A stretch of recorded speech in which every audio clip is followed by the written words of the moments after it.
Welcome back to the channel, everybody. And you see behind me, I've backtracked a lot. The engine and trans are back out of here, and I had a lot of issues, a lot of things that I had to go back and fix that I didn't notice before. So, yes, I'm doing a ton of extra work. But for those of you joining me for the first time, this is my 1986 Buick T-Type. I bought it, I don't know, 8 months ago. It's been a few months. I haven't had it a year yet, whatever. But I bought this as a project car, but it turned out to be a way bigger project than what I wanted, and it has been a total overhaul. This thing's had a frame swap, tons of body work, floor replacement. It's getting an LS swap engine out of a '07 Chevy Silverado. 5.3. This thing is just, there's nothing original left on this thing at all. I've gone through everything. And when I purchased this car, I wanted to have an original, Grand National T-type car. And this was not a good example of what an original car was going to be. So I just went all out on it. I'm doing all sorts of stuff. I'm just having fun with it now. Maybe one day I'll get an all original car, but this isn't going to be it. But this is turning out pretty cool. Hopefully I can get it done. So anyway, today I've pulled the air box out of it.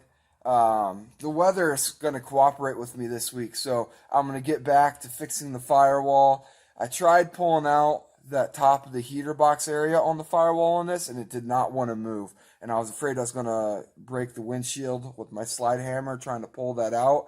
So I looked at the old air box, and I saw that it was curved just a little bit. So I'm going to take the top of the air box off of the original air box, put it on the new air box, and I've been doing some modifications to that air box. So things have been crazy. Like I cut it and moved some pieces, and I'm reinforcing a few pieces because they are brittle. I could barely push on it and it would break. So anyway, it's an original air box, but I'm just making it work. So today what I think I'm going to do is I'm going to start prepping some parts. I've decided that I'm not going to do any special like adjustable control arms or anything fancy at this point. Maybe this car will evolve as time goes on, but what I'm going to do is I bought some ball joints and stuff. I'm going to clean up the original control arms. I'm going to decide which ones I want, whether I want the ones off the Buick frame or the ones off the Pontiac frame. Whatever ones are going to be nicer to clean up, I'm going to clean them up and put new ball joints and stuff in them, and I'm going to paint them because the weather is supposed to be super nice this week. It's supposed to only warm up, so I might not get to painting today, but I'm going to be painting, putting them back on the car. So I don't have shocks or anything like that for it yet, so I'll probably do that. But one of the first things I want to do, I'm going to start tearing apart this motor. I'm going to take the intake off of it and the accessories off the front. So I'm going to get to it. Well, I'm going to start with getting these accessories off. If I do this right, these accessories on the driver's side, the alternator and the power steering pump here will all come off as one unit. So let's see if I can do it. It's been a long time since I've worked on one of these. I haven't wrenched professionally in probably, I don't know, 8 years. So, anyway, let's just crack these loose. Oh.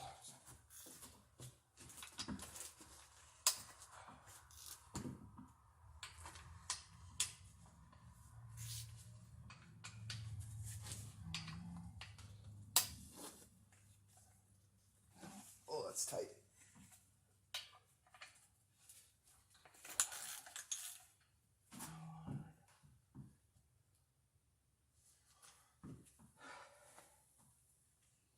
Thought there was one back there. I might be wrong. Let's see if I got them all. Oh, let's loosen.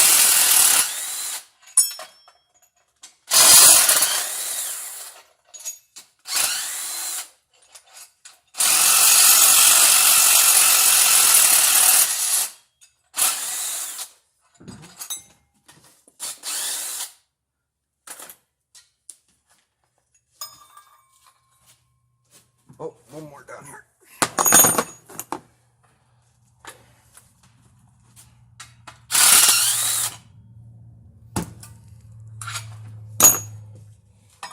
It was nice GM kind of made these idiot proof.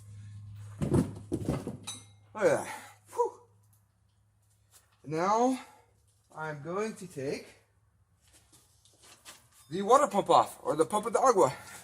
So it's a bunch of 10mm bolts.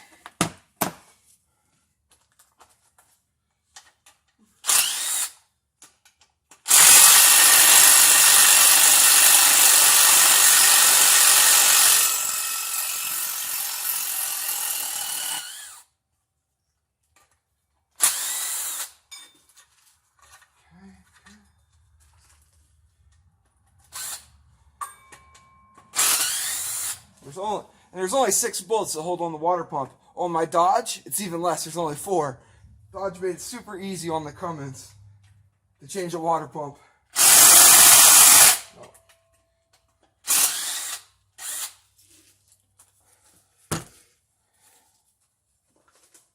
Oh, let's not drop that.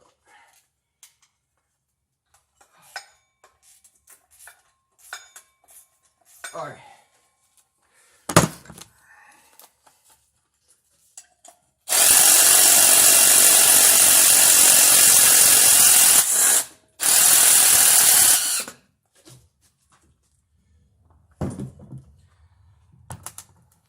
And that's it. I don't know if I'm going to use that water pump setup or not. I might, because then I don't have to worry about changing any accessory brackets or any of that.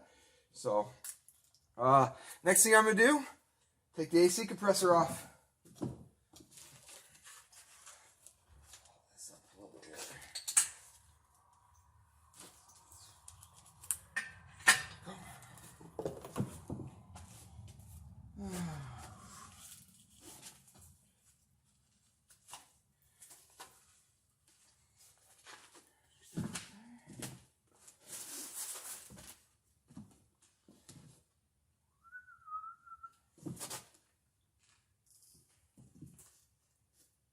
Looks like here you got to actually take the AC compressor off before you can get the bracket off. So that's what I'm going to do.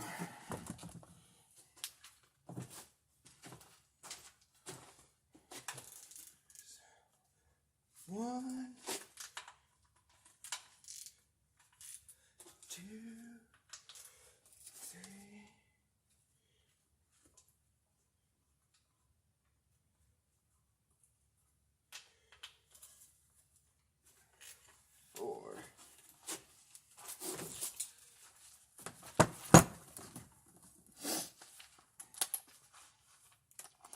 Put that in there.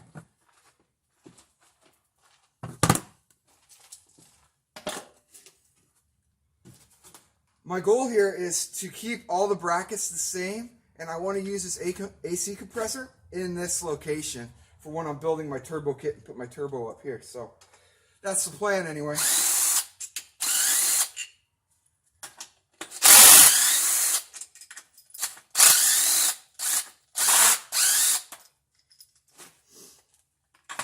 Let's see if I can do this without dropping it on my toe. Compressor.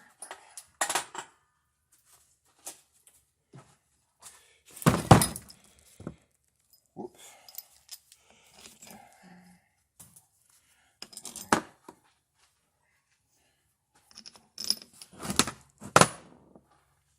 All right.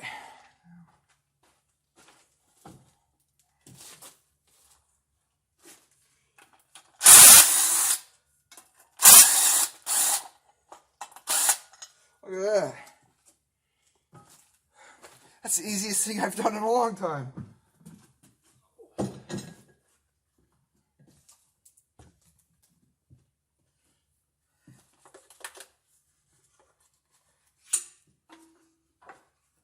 Oh.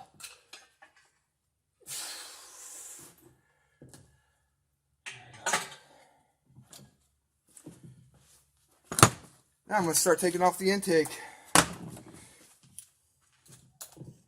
Let's get the fuel rail off.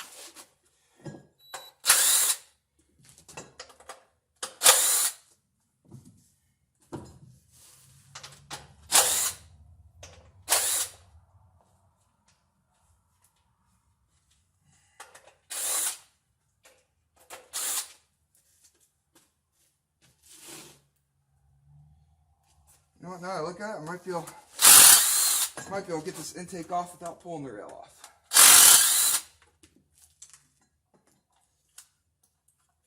I've never pulled a truck intake before, but they're pretty much the same as a car one. Just a lot higher.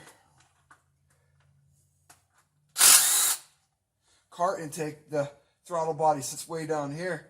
Truck, it's up here.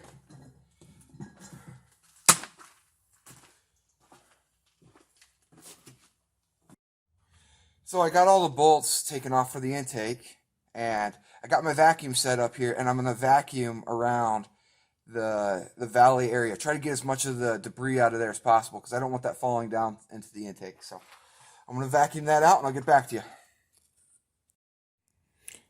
So I got the intake off here, and you can see, even though I vacuumed, there's still a lot of debris stuck in here. So some even fell down in there a little bit. It's mostly just leaves, but I'm going to go ahead and vacuum this out more and get it all cleaned up. So I want to get back here in the timing cover because I got to do some work back here. Anyway, I got to get a fitting welded on the front of this timing cover for the oil drain feed or whatever from the turbo. It'll drain from the turbo, it'll come down and then feed into here. So I need to get this balancer off. So I've already got this bolt loose, and I broke a breaker bar doing it, but it's not off or anything. But I got my cool little puller here that I've had forever, and just 1 second here. I don't think I could do this one-handed, so I'm gonna put this on. I'll come right back. So I got the puller put on. There's little notches on the back of the balancer here that these teeth perfectly fit into. So what I'm going to do is I'm just going to take my ratchet here. Oh, I fell off. Slide that back up there. 1 second here. Alright, so now I got some tension on it. And as I turn this ratchet here, I don't know if you'll be able to see, I might rotate the rotating assembly over as I'm doing this. But just turning my ratchet here. I don't know if you can see it or not. That gap between the balancer and the bolt there is slowly getting smaller. So I'll give you a shot from up here. This is the back side.